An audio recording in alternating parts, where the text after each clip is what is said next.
Pakaiyah chule atahara chun hatno Diabol lung tim gilo anga idin zona di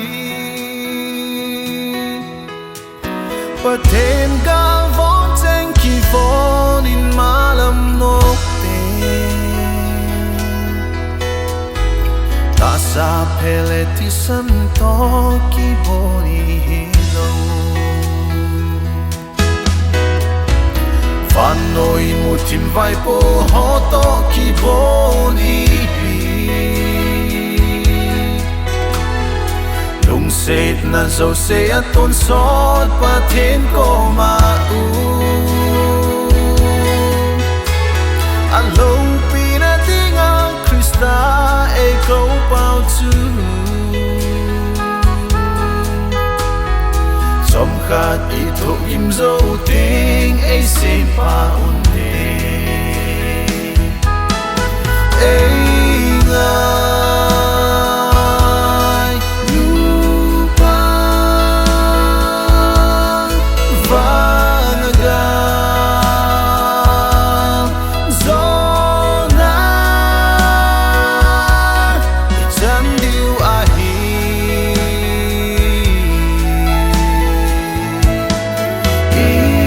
to zo se va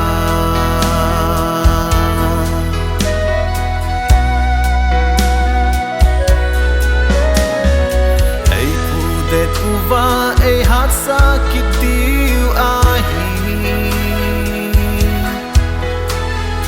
Ton sora tune ya tahat su ama ahi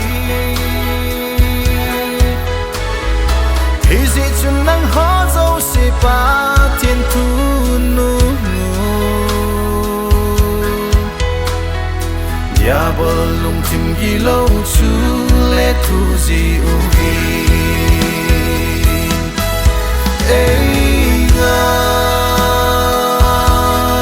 nu pa vanaga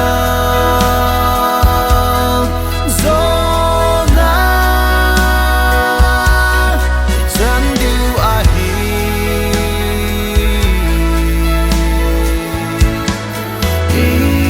to zo se va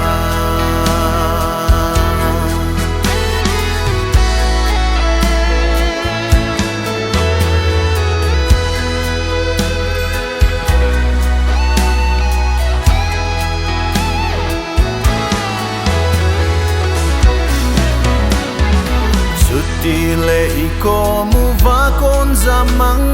inte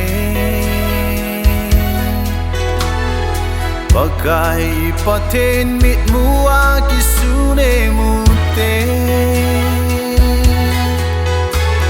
Aman e pan pidingu e ngai lupa wanga Gazona chu i chan diu i to zo se va